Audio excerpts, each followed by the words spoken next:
Melchizedek, real quickly, he is not Jesus, if that's what you're asking me. Melchizedek is not an appearance of Jesus in the Old Testament. Is that what you're asking me, slave for gold, for God? I'll give you an article I wrote on it, but I'll give you a proof of it real quickly. Is that what you're asking me? Is Melchizedek? Okay. Hebrews 7, verse 3 and verse 15. Hebrews 7, verse 3 and verse 15. Sargon went to Iraq. He's visiting Iraq because this guy's got no question. All right, slave, listen to this. Hebrews 7, 3 and 15. Without father, without mother, without genealogy, having neither beginning of days nor end of life, but made like the Son of God, remains a priest continually. And now speaking of Jesus, and it is yet far more evident if in the likeness of Melchizedek there arises another priest. So it says Melchizedek is made like Jesus and Jesus is like Melchizedek. If you're like someone, you're not that someone. Melchizedek was made like Jesus and Jesus is in the likeness of Melchizedek. If you're like someone, you're not that someone. Because Abraham knew that he's a priest of God and the priest had the right to your tithe, just like the Levitical priest received the tithe from Israel. What kind of question is that? Abraham knew that this was a priest of God, honored by God, exalted by God, and served God and wanted his blessing.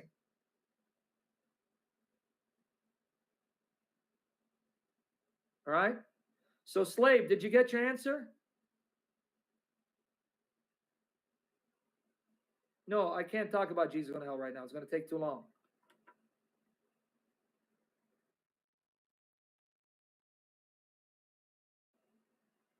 Did you get your answer, slave?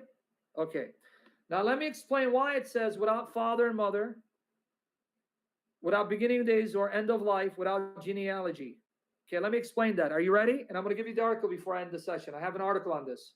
Why does Hebrews say Melchizedek has no father and mother, no beginning of days, no end of life, no genealogy? Okay. Why is he saying that?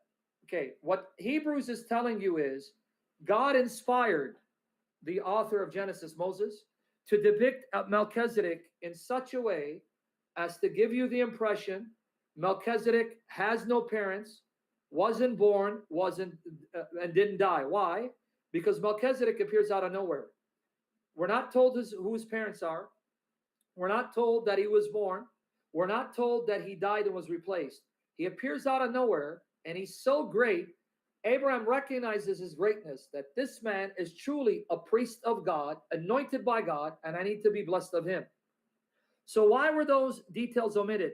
Because God was inspiring Moses to describe Melchizedek in such a way, to give you the impression that Melchizedek was an eternal person, not because he was, but because he was designed to be a picture of the reality. Remember what I've been telling you guys. All the Old Testament is a shadow of the reality. The reality is Jesus. The Old Testament is a shadow. See, when you see a shadow, you know someone's coming. If you look at a shadow and you see a shadow that looks like a dog, you know a dog is coming. If you see a shadow that looks like a cat, you know a cat is coming. If you see a shadow that looks like human, you know a human being is coming. So what Hebrews is saying is, God designed the Old Testament to be a shadow so you know who's coming. So if Melchizedek is designed in such a way to appear as an eternal person, uncreated and deathless, guess what, folks? That means the person that he's pointing to, he is eternal. He is deathless. He is uncreated. Melchizedek is a shadow, not the reality. The reality is Jesus. So Melchizedek was designed to be eternal, not because he was, because he's a shadow of the one who is eternal and a priest forever. You get it now?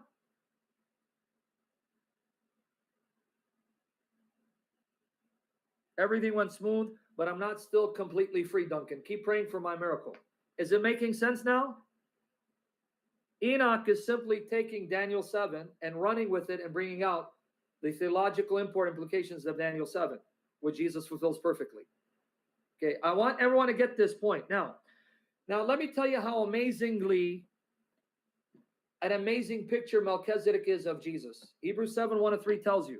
Melchizedek means my king is righteous, or the king of righteousness. Melchizedek, Zadok. That means king of righteousness. And king of Salem, Shalem, which later became Jerusalem. Shalem is the same word where we get shalom, peace. So notice this one is the king of righteousness, the king of peace. Lo and behold, Jesus is the prince of peace, and he is righteous and the king of righteousness. That's number one. Number two, when Melchizedek meets Abraham and his 318 men, he brings bread and wine and eats with them bread and wine. What did Jesus do? Broke bread and gave wine as the Eucharist, celebrating his death for our sins. Do you think that's a coincidence?